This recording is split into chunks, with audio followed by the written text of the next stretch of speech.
Savais-tu quelle est la logique derrière la croyance tellement répandue aujourd'hui que telle ou telle pierre ou plante a tel ou tel pouvoir? On ne le dit pas assez, mais cette idée est profondément animiste. Selon cette vision du monde, chaque élément dans l'univers possède une énergie qui lui est propre.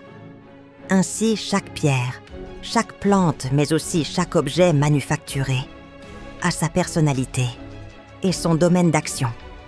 Chaque objet du monde a une fonction au moment T, et chaque élément de l'univers est relié au tout de la toile.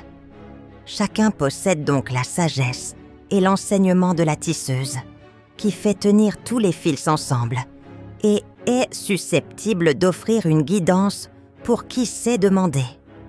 Un jour, me sentant à un carrefour dans ma vie, j'ai demandé aux esprits de m'aider à trouver la volonté de mon âme, c'est-à-dire ma volonté profonde, au sens crowleysien, soit l'activité susceptible de m'apporter le plus d'épanouissement profond, le plus de sentiments de prospérité. J'ai ramassé une pierre dans la nature. Elle présentait des teintes jaunes et grises.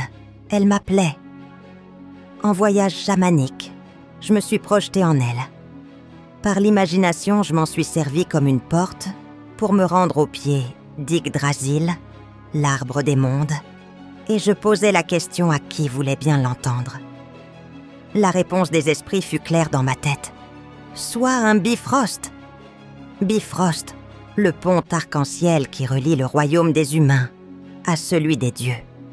Aussi absconde que cette idée puisse être pour quiconque, elle était claire pour moi. Mon rôle, ma fonction dans ce monde est d'être un pont, une porte vivante, pas de manière intermittente dans mes rituels sorciers, mais dans tout ce que j'entreprends, dans tout ce que j'écris, dans tout ce que j'enseigne ou construis. J'ai pensé, ma fonction est de laisser filtrer la lumière ténébreuse qui provient de l'autre côté du miroir, de la cour des ombres,